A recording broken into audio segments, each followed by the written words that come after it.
하나님께 찬양할 수 있다는 게 얼마나 기쁜가 그런 생각을 해봤습니다. 옛날에 우리 할아버지 환갑 때 사진을 보니까 수염은 하얗고 갓을 쓰고 계신 거 가만히 생각하면 제가 할아버지보다 더 오래 살았는데 옛날 분들 생각하면 요즘은 참 건강하게 산다 그런 생각이 듭니다. 그래도 요즘은 연세가 드셨네요 할 땐 그때 80이 좀 넘어야지 연세가 들었네요 그러죠. 한국에 어떤 분이 한 75이 됐는데 이분이 다 은퇴하시고 집에만 있으니까 부인이 여보 좀 노인정에 가서 좀 친구도 사귀고 그래요 그랬더니 그분이 안 가더래요. 왜 안 가니까 형님들이 자꾸 커피 심부름 시켜서 가기 싫다고 그런 시대에 살아가고 있습니다. 어쨌든 간에 여러분들 건강하시기를 바랍니다. 오늘 말씀 나누는 여호수아 23장 6절에서 11절까지 말씀 우리 함께 보겠습니다. 다음 주가 여호수아 대망의 24장 마지막입니다. 그래서 여호수아가 110세 때 내가 왔던 길로 돌아가면서 마지막 이스라엘 백성들에게 당부하는 말씀입니다. 그런 의미에서 오늘 말씀과 다음 주는 마지막 파란만장한 인생을 살았던 여호수아가 이스라엘 백성들에게 나누는 마지막 신앙의 고백입니다. 오늘 여호수아 23장 6절에서 11절까지인데요. 여러분들 집에 가서 꼭 23장을 한번 읽으시고 1장을 이렇게 읽으시면 1장의 사건이 하나님이 다 역사를 완수하시고 이렇게 끝나는 것을 마치 영화의 시작과 끝을 보는 그런 느낌이 드실 겁니다. 우리 23장 6절 같이 한 번씩 교독하도록 하겠습니다. 그러므로 너희는 크게 힘써 모세의 율법책에 기록된 것을 다 지켜 행하라. 그것을 떠나 우로나 좌로나 치우치지 말라.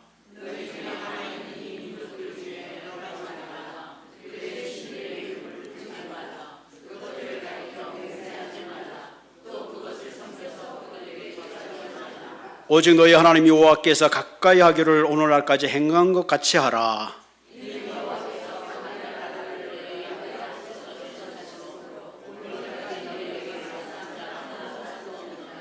너희 중에 한 사람이 1000명을 쫓으리니 이는 너희의 하나님 여호와 그가 너희에게 말씀하신 것 같이 너희를 위하여 싸우심이라. 아멘. 이게 굉장한 말씀 있죠?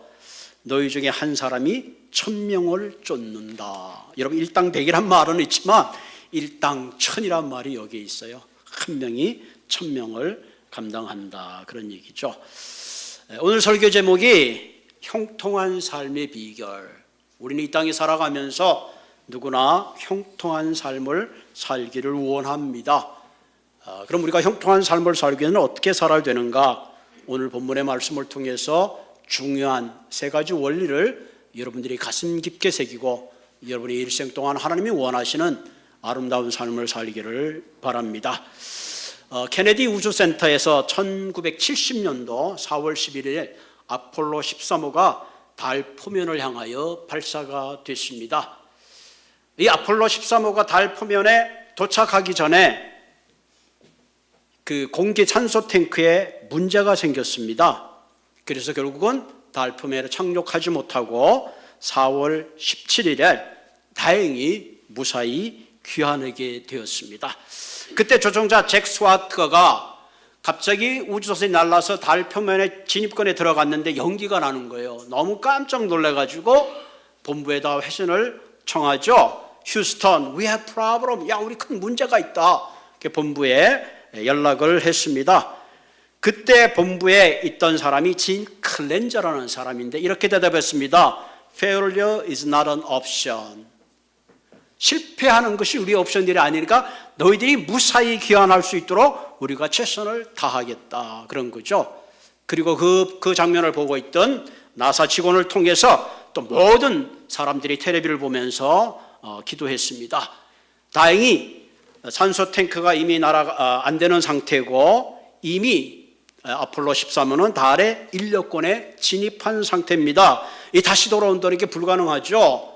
그래서 모두가 기도하는 가운데 간신히 덕테이프로 이산화탄소의 문제를 해결하고 무사히 귀환한 이야기가 있습니다. 이 아폴로 13호가 귀환한 다음에 모든 사람이 한결같이 얘기하기를 우주 공간에 생긴 이 급박한 상경 가운데 그들이 무사히 돌아올 수 있었다는 것은 과학의 힘이 아니라 하나님이 우리의 기도에 응답하신 결론이다. 그렇게 결론 내렸다고 합니다. 우리가 믿는 하나님은 때때로 기적을 행하시는 분입니다. 또 우리가 믿는 하나님은 때때로 우리의 앞길을 열어주시기도 합니다. 그런 의미에서 저와 여러분들은 연약한 인생이 반드시 필요한 게 있는데 그것이 뭐냐? 하나님의 도우심이 필요합니다. 그래서 우리는 위기 가운데 하나님께 부르짖죠. 그래서 시편 기자는 이렇게 고백하고 있습니다. 나의 환난 날에 내가 주께 부르짖으리니 주께서 내게 응답하시리라. 할렐루야. 항남 가운데 내가 주께 부르짖으리니 주께서 내게 응답하신다. 여러분, 우리가 인생을 살아가면서 눈에 보이는 문제가 다가 아니에요. 문제는 뭐냐면은 우리가 얼마나 하나님을 신뢰하고 살아가느냐, 그것이 대단히 더 중요합니다. 여러분, 우리가 인생을 살아가다 보면 후레이처럼 쭉 가는 길도 있지만 때로는 돌아가야 될 일도 있고 때로는 디투어처럼 우리의 거침돌 때문에 돌아가야 되는 그런 상황이 만날 때가 있습니다. 그런데 우리의 앞서가신 분이 우리의 삶의 거침돌을 치워주시고 우리의 삶의 문제를 해결해 주신다면 얼마나 좋겠습니까? 그런 의미에서 우리가 형통한 삶을 살기 위해서는 우리가 반드시 하나님을 신뢰하고 의지하는 삶을 살 때에 저와 여러분들이 형통한 삶을 살게 될 줄로 믿습니다. 오늘 본문 여호수아 23장, 24장은 여호수아가 나이 많아 마지막으로 이스라엘 백성들에게 유언한 유언의 말씀과 같습니다. 여러분, 그 23장 1절은 안 읽었지만 1절에 이렇게 기록하고 있습니다. 여호와께서 주의 모든 원수로부터 이스라엘을 쉬게 하신 지 오랜 후에 여호수아가 나이 많아 늙은지라. 참 그죠? 주의 모든 원수로부터 이스라엘을 쉬게 하셨다. 이 가나안 전쟁 때문에 7년 동안 얼마나 전쟁을 했습니까? 이제 모든 전쟁이 끝나고 여호수아가 각 지파에게 그 땅을 분배받고 비로소 안식이 찾아왔습니다. 이들이 이렇게 안식을 누릴 수 있었던 것은 그 배후에 하나님이 싸워주시고 승리하게 하셨던 하나님이 계셨죠. 오늘 여호수아가 이제 나이 많아, 여호수아가 110세에 죽었으니까 마지막 유언의 말씀과 24장을 연결해서 봤을 때 그가 한 거의 110세 정도 마지막 때라고 짐작되어집니다. 우리가 잘 아는 대로 여호수아는 출애굽 1세대입니다. 여호수아 갈렙 말고는 광야에서 다 죽었습니다.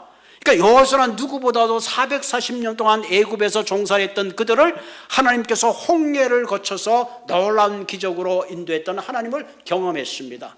그런 뿐만 아니라 광야에 40년 동안 하나님께서 그들을 먹이시고 입히시고 만나와 메추라기로 구름기둥과 불기둥으로 그들을 인도했던 것을 그는 직접 묵도하고 경험했습니다. 뿐만 아니라 요단강을 건너서 가나안의 7족속을 멸하고 비로소 하나님이 약속했던 가나안의 모든 땅들을 얻게 하시고 또 각견보다 나누었던 그 모든 것들을 그는 알고 있었습니다. 그래서 이 여호수아가 마지막 이스라엘 백성들에게 나누는 가장 귀한 말씀이 있는데 그것이 우리가 8절에 한번 읽었습니다. 8절에 보면 같이 읽어볼까요? 오직 너희 하나님 여호와께 가까이 하기를 오늘날까지 행한 것 같이 하라. 마지막 여호수아가 하는 건 이제 하나님을 가까이 하라. 이 다바크라는 히브리 말은 딱 붙어 있으라, 클링, 그런 뜻이 있어요. 여러분, 우리가 하는 말 중에 껌딱지라는 거예요. 껌딱지처럼 붙어 다니라. 지금 여호수아가 이스라엘 백성들에게 말하는 것은 하나님에게 딱 붙어 있어라. 여기서 이 다바크라는 딱 붙어 있다는 말은 부부가 한 몸이 되는 그 아주 친밀함을 의미하는 단어입니다. 자, 하나님께서 이때까지 이스라엘 백성들을 인도하는 것을 내가 직접 눈으로 보았고 너희들에게 참 안식을 주었으니 너희들은 하나님께 가까이 붙어서 너희의 미래를 맡겨라. 그렇게 말씀하고 있습니다.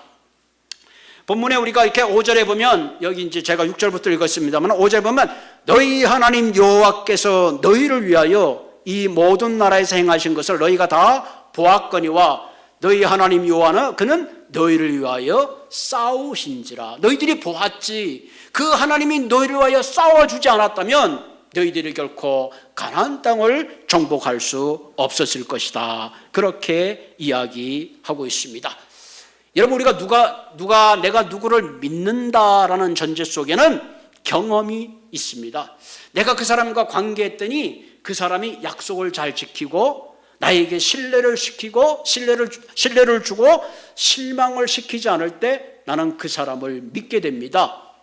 그래서 관계가 점점 깊어지면 깊어갈수록 그 사람을 더 신뢰하게 돼요. 그러니까 사람은 내가 신뢰할 수 있지만 때때로 그 사람은 자신의 약속을 지킬 수 없을 때가 있어요. 왜? 인간은 연약하기 때문에. 그러나 하나님은 그렇지 않으세요.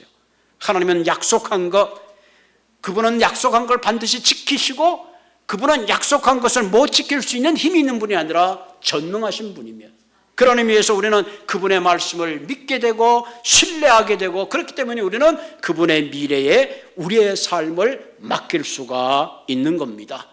그래서 본문 9절에 보면 이렇게 말하죠. 9절에 이는 여호와께서 강대한 나라들 너희 앞에서 쫓아내셨으므로 오늘날까지 너희에게 맞선 자가 하나도 없었다. 사실 이스라엘 백성들이요, 가나안 민족하고는 싸울 수 있는 그런 병력이나 그런 기량이 되지 않아요. 왜냐하면 여러분들 알죠. 광야 40년 종살이하다 온 사람이 어떻게 그들을 대적할 수 있겠어요. 오늘 성경 보니까 너희 앞에서 하나님이 쫓아내셨다. 또 10절에 뭐라 그랬어요? 너희 중 한 사람이 1000명을 쫓으리니 이는 너희 하나님 여호와가 그가 너희에게 말씀하신 것 같이 너희를 위하여 싸우심이라. 할렐루야. 너희에게 말씀하신 것 같이 너희를 위하여 싸우시리라. 우리가 우리의 미래를 하나님께 맡기면 하나님이 우리가 일당천을 감당하게 하신다. 할렐루야.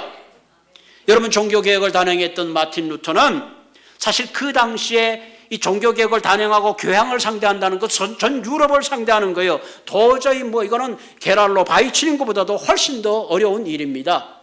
그때 루터가 유명한 말을 했습니다. With God, one is majority. 내가 비록 한 사람이지만 하나님이 함께 한다면 어떤 숫자도 문제되지 않는다. 할렐루야.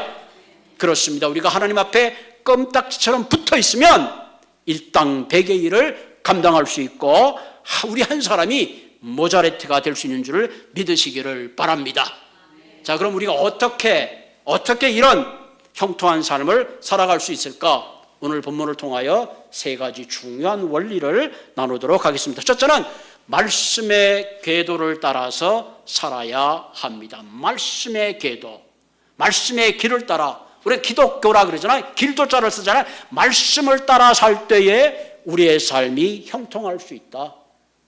하늘에 나는 비행기가 그냥 나는 게 아니에요. 항로를 따라 나는 겁니다. 그 배들이 바다에 길이 없다고 그냥 가는 게 아니라 항해의 길을 따라 가는 거예요. 기차는 레일을 따라 갑니다. 마찬가지로 우리의 삶도 형통하기 위해서는 앞서가신 우리의 대장 되시는 주님의 말씀의 궤도를 따라 살아야 하는 겁니다.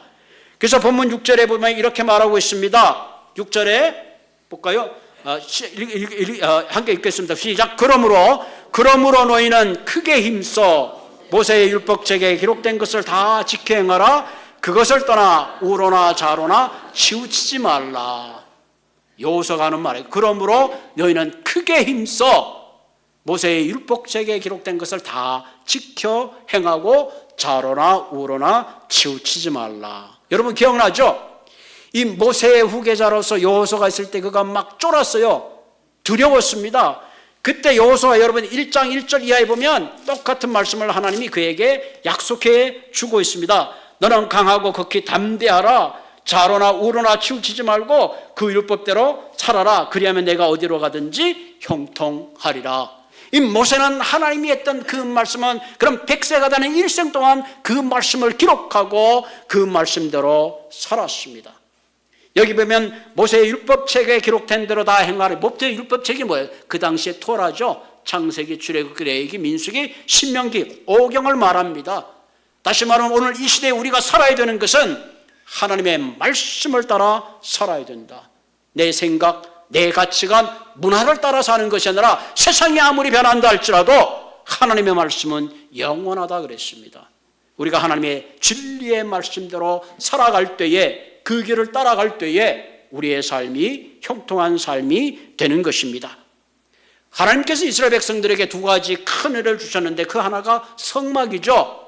하나님은 성막을 통해서 그들에게 말씀하셨습니다. 그리고 또 하나 중요한 것이 바로 말씀이에요. 그들에게 말씀을 주셔서 그 말씀을 통해서 하나님의 뜻을 얘기하시고 하나님의 비전을 얘기하시고 그 약속이 성취됨을 통해서 내가 너희와 함께한다는 것을 그들이 경험적으로 깨닫게 하신 겁니다. 그러므로서 저와 여러분들이 하나님의 백성답게 살기 위해서는 반드시 약속의 길, 말씀의 길을 따라 사시는 모든 분들이 되시기를 주님의 이름으로 부탁을 드립니다. 그래서 여호수아 1장 8절에 보면 율법책을 내 입에서 떠나지 말게 하고 주야로 그것을 묵상하여 그 안에 기록된 대로 다 지켜 행하라. 그리하면 내 길이 평탄하게 될 것이라 내가 형통하리라. 여러분 여호수아 1장서 9절까지는 세 가지의 중요한 명령을 하고 있어요. 뭐냐면 너희가 이제 가나안 땅으로 가라. 그리고 강하고 담대하라. 율법을 지켜라. 하나님께서 여호수아에게 이런 명령을 줬습니다. 그리고 네 가지 약속을 하시죠. 가나안의 그 땅이 너희 땅이 될 것이라. 너를 대적할 자가 없을 것이다. 내가 너와 함께하겠다. 내가 너와 함께함으로 형통하리라. 그래서 여호수아 지금 23장 24절에 보면 하나님이 약속했던 것들이 그대로 다 실행된 것을 볼 수가 있어요. 그럼 반대로 너희들이 하나님의 말씀을 따라가지 않고 너희들이 돌이켜 엉뚱하게 나로부터 멀리 껌딱지처럼 붙어있는 것이나 떨어지면 어떻게 될 것인가? 보면 13절에 그렇게 되어 있어요. 그렇게 된다면 그들이 너희들의 올무가 되고 덫이 되고 채찍이 되고 눈에 가시가 되리라.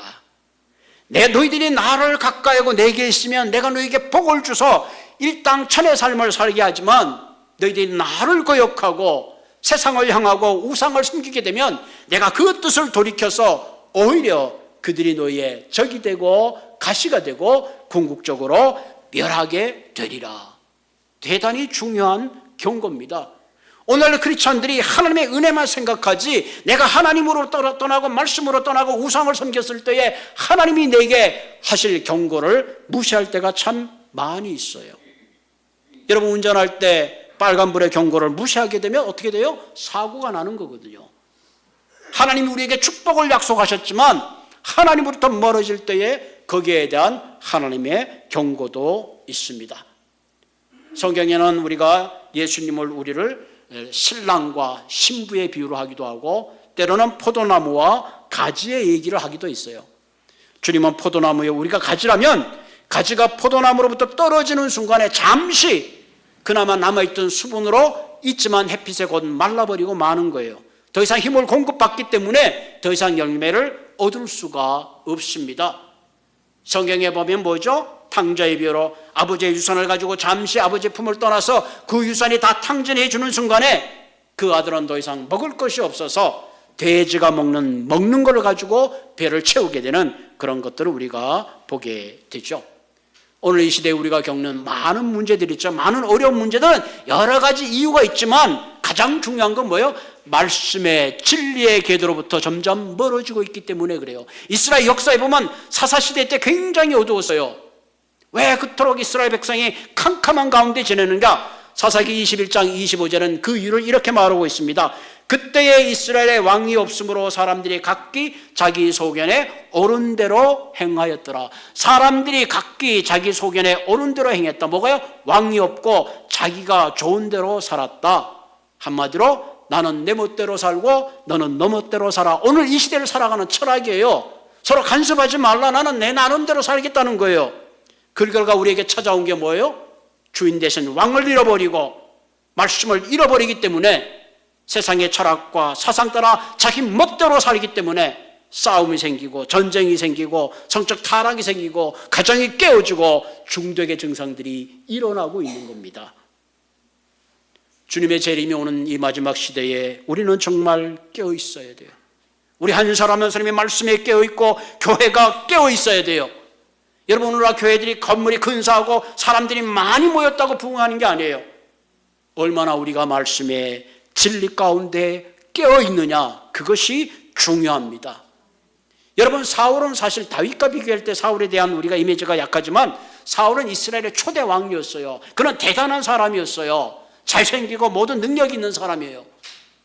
그가 40세 때 블레셋과 전투가 있었어요.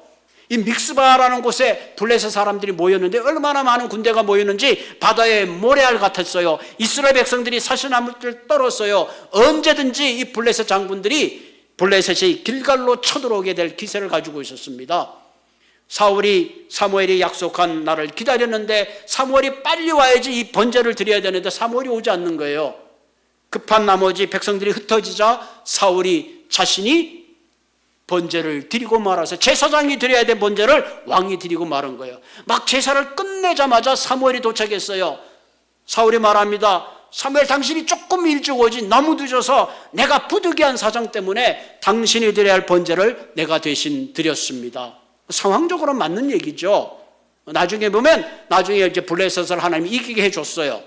그런데 뭐라 그러냐면 사무엘이, 왕이시여, 당신이 하나님께서 명령하신 것을 지키지 아니하여 왕의 날이 길지 못할 것입니다. 그래서 결국은 사울의 막이 내리고 다윗의 시대가 시작되었습니다.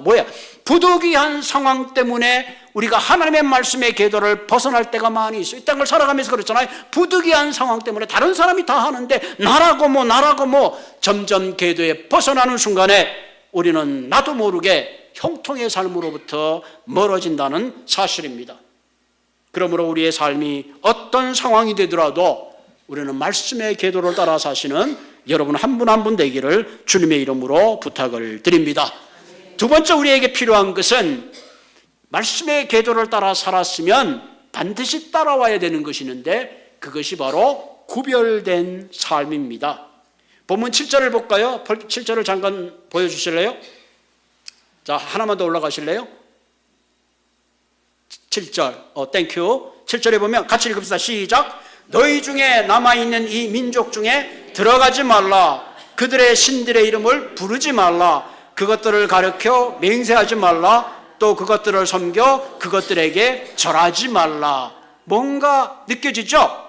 들어가지 말고, 부르지 말고, 맹세하지 말고, 섬기지 말고, 절하지 말라. 조금씩 떠나가는 거. 조금씩 뭔가 빠져들어가는, 한마디로 너희들이 이방인들의 혼합주의, 영적 혼합주의에 빠지지 말라고 경고하고 있는 거예요. 우상숭배에 빠지지 말라, 만모니즘에 빠지지 말라, 세상의 문화에 젖어들지 말라, 그렇게 말하는 거죠.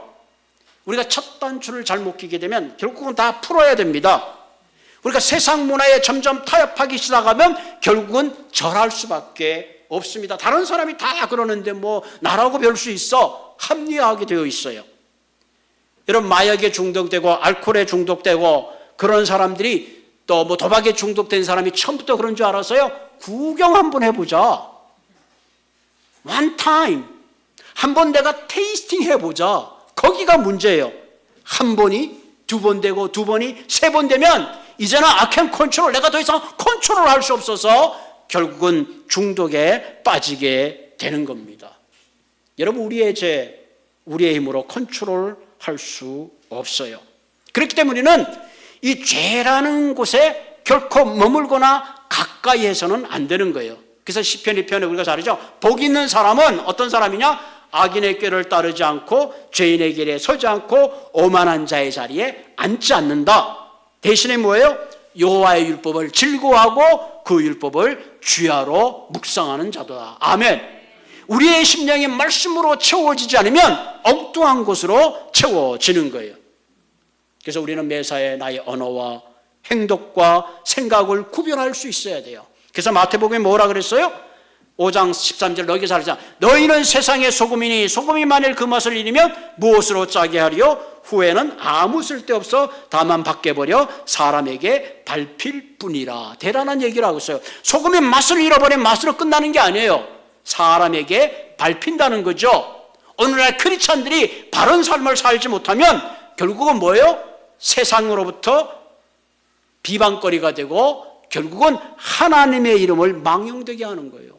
옛날에 시골에서 버릇없는 아이들 만나면 할아버지가 묻는 게 있죠. 도대체 네 아버지가 누구냐? 오늘 세상 사람들은 물어봐요. 도대체 당신이 크리스찬이냐? 당신이 교회 다니는 사람이냐? 그 말은 뭐예요? 당신이 믿는 하나님이 어떤 하나님이냐? 그렇게 묻는 겁니다. 그런 의미에서 우리의 삶이 세상 사람과 구별된 거룩한 삶을 향하여 우리가 한 걸음 한 걸음 나가야 합니다. 침례교회 목사로 태어난 제시 펜이라는 사람이 있습니다. 뭔가 목사의 아들로 태어났다면 가난하다는 게 느껴져요. 열심히 정말로 일했어. 근데 아버지는 늘 그 아들에게 정직한 걸 강조했어요. 어느 날 같이 식사를 하는데 이 아들이 아버지 너무 신났어. 왜 그래? 우리 주인이 내가 일하는데 계산을 잘못해가지고 내가 받을 급료보다 훨씬 많이 받았어요. 아버지가 야 그게 뭐 자랑할 일이냐? 너 그 돈 돌려줘라. 그렇지 정직하게 살아야지. 그 아들의 그것이 아버지의 큰 도전이 되었어요. 나중에는 사업을 하고 크게 해서 나중에 미국에 1660개의 백화점을 운영하는 백화점 왕이 되었다고 하지요. 그분이 바로 제시 펜이라는 사람입니다. 여러분 우리가 진리를 따라 구별되고 거룩한 삶을 살면 손해날 것 같지만 하나님이 일당천으로 도와주십니다. 아멘. 그래서 크리스찬들은 손해보고 사는 거예요. 내 거 자꾸 챙기려고 그러면요 주위의 사람들이 다 떠나가요. 뭐든지 주고 나누세요. 할렐루야. 그러면 하나님이 채워주십니다. 세 번째 우리가 말씀의 계도를 따르고 두 번째 우리가 세상과 구별한 거룩한 삶을 살게 되고 맨 마지막에 중요한 거 있는데 그것이 뭐냐면 영성의 깊이 즉 하나님을 사랑하며 살아야 돼요. 우리가 말씀의 계도를 따르고 거룩한 삶을 사는 가장 파운데이션이 뭐냐? 하나님을 사랑하는 거예요. 이런 모든 관계의 초석이 왜요? 사랑이에요. 사랑하면 용서가 되는 거예요. 사랑하면 오해가 이해가 되고 용납이 되는 거예요. 그래서 마지막 11절에 한번 볼까요? 11절에 마지막 시작. 그러므로 스스로 조심하여 너희 하나님 여호와를 사랑하라. 그냥 하나님 사랑하라 그러면 되는데 왜 스스로 조심하라? 이 말은 뭐예요? 누구든지 하나님의 사랑으로부터 떠날 수 있다 하는 거. 스스로 조심하라 말은 깨어 있으라. 여러분 이스라엘 백성들이 가나안의 7 족속을 정복했지만 여전히 그들에게는 유혹이 남아있었어요. 무엇보다 가나안 족속이 섬겼던 우상들이 남아있었습니다. 그들의 눈에 보이는 풍요한 기름진 것들이 그들의 유혹이었습니다. 그들이 비록 눈에 보이는 적은 이겼지만 눈에 보이지 않은 적들은 여전히 남아있었습니다. 오늘 이 시대를 살아가는 우리에게도 동일한 적이 있습니다. 여러분 출애굽한 이스라엘 백성들이 늘 했던 말이 뭐예요? 힘들고 어려울 때마다 애굽으로 돌아가자. 애굽에서 먹던 마늘, 애굽에서 먹던 그것이 훨씬 더 우리에게 좋다. 우리가 구별된 삶을 살고 크리스천의 삶을 살다 보면 힘들 때 그런 모습으로 돌아가고 싶어요. 그때가 더 좋다. 이럴 때가 있습니다. 우리는 스스로 하나님을 사랑해야 합니다. 그래서 12절에 보면 너희가 만일 돌아서서 너희 중에 남아있는 민족을 가까이 하고 더불어 혼인하여 서로가 왕래하며 그들이 올무가 되고 덫이 되고 옆구리에 채찍이 되고 눈에 가시가 된다. 그렇게 말씀하고 있습니다. 여러분 뱀에게 물리게 되면 뱀의 이빨 자국 때문에 죽는 것이 아니라 뭐 때문에 죽어요? 독으로 인하여 죽습니다. 그래서 요한 1서 2장 15절 17절 보면 이 세상이나 세상에 있는 것들을 사랑하지 말라. 누구든지 세상을 사랑하면 아버지의 사랑이 구속에 있지 아니하니 이는 세상에 있는 모든 것이 육신의 정욕, 안목의 정욕, 이생의 자랑이라. 사람들은 여기에 막혀져 눈에 보이는 거 지위, 명예, 안목, 소유 거기에 잡혀 있잖아요. 다 아버지께로 쫓아온 것이 아니라 세상으로 쫓아온 것이라. 이 세상도 정욕도 지나가되 오직 하나님의 뜻을 행하는 영원히 있느니라. 목사님 나는 세상에서도 성공하고 하나님을 사랑하고 귀한 얘기죠. 근데 사랑의 특징은 한 마음이에요. 한 남자가 한 여자를 사랑할 때 그 가정이 행복하지 그 사랑을 아무데나 쏟아부으면 문제가 생길 수밖에 없어요. 우리의 삶이 오직 한 마음 하나님을 사랑하고 진리 가운데 사랑할 때 형통한 겁니다. 따라합시다. 사랑의 단어는 언제나 단수가 되어야 된다. 아멘. 복수가 되는 순간에 그때부터 문제가 생깁니다. 오직 하나님 한 분, 내가 섬기고 사랑해야 될 대상입니다. 우리가 이런 마음으로 하나님을 사랑할 때에 하나님은 어떻게 해주시는가? 요한일서 5장 18절에 보면 이렇게 말씀하고 있어. 하나님께로부터 난 자는 다 범죄하지 않은 줄 우리가 아노라. 하나님께서 나신 자가 그를 지키심에 악한 자가 그를 만지지도 못하느니라. 할렐루야. 악한 자가 그를 만지지도 못하리라.